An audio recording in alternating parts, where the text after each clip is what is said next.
आम्हाला पूर्णपणे विश्वास आहे. राज्यामध्ये जे युती आहे आता तर त्याच्यामध्ये त्या प्रत्येक ठिकाणी अलग अलग लढत आहेत, तर मग याचा इफेक्ट राज्याच्या याच्यावर होईल का? राज्याच्या एकंदरीत युतीवर होईल का? सगळ्या राज्याच्या याच्यावर इफेक्ट होणार नाही आहे, कारण राज्य सरकारमध्ये जे 3 मोठे पक्ष आहेत आणि राज्याला त्यांना पाठिंबा आहे. सरकारमध्ये काही दिशा अडचण अजिबात येणार नाही आहे.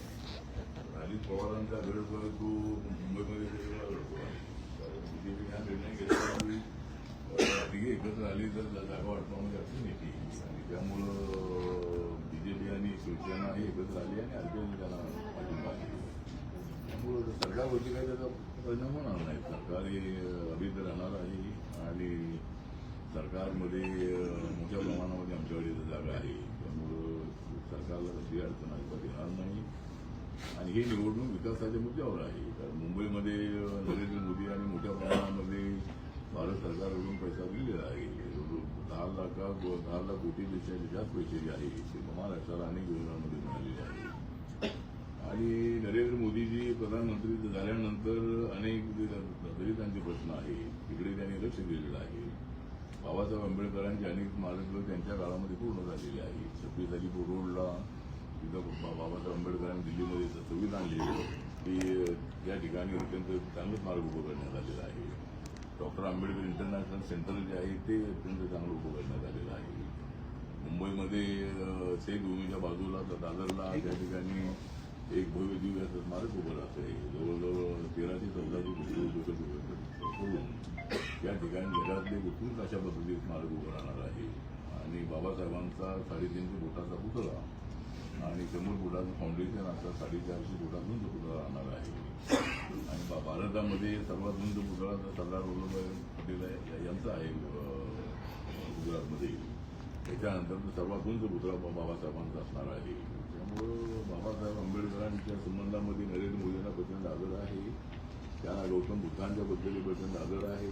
काल दिल्लीमध्ये बौद्ध वस्तूंचं आणि बौद्ध मूर्तींचे मोठं जे म्युझियम आहे ते बनवण्यात आलेलं होतं. आणि त्या ठिकाणी नरेंद्र मोदी यांनी आम्हाला युद्ध नको, आम्हाला बुद्ध हवं आहे, नमो बुद्ध आहे, तुम्ही बघावं अशा पद्धतीने त्यांनी चांगली भूमिका मांडलेली आहे. आणि जगामध्ये ज्या ज्या ठिकाणी बुद्धिझम आहे, मलेशिया आहे, थायलंड आहे, व्हिएतनाम आहे, कंबोडिया आहे, श्रीलंका आहे, जपान आहे, चायना आहे, अनेक देशामध्ये बुद्धिझम आहे. आणि पाली भाषा जी आहे पाली भाषेला अभिजात दर्जा देण्यात आलेला आहे. आणि बाबासाहेबांचे संविधान आहे त्या संविधानाला मजबूत करण्याचा ते प्रयत्न करत आहे. परंतु राहुल गांधी मात्र संविधान बदलणार अशी अफवा उठून समाजामध्ये फूट पाडण्याचा प्रयत्न करत आहे. पण लोकसभेमध्ये आमचं नुकसान झालं, पण नंतर झालेल्या विधानसभेच्या निवडणुकीमध्ये हरियाणा निवडणूक असेल, बिहारची निवडणूक असेल, दिल्लीची निवडणूक असेल, महाराष्ट्राची निवडणूक असेल, या सगळ्या निवडणुकीमध्ये जनतेने प्रचंड असा प्रतिसाद दिलेला आहे.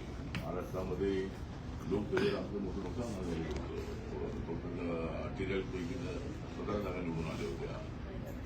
आमच्या 44 जागा निवडून येतील आमच्या अपेक्षा होती.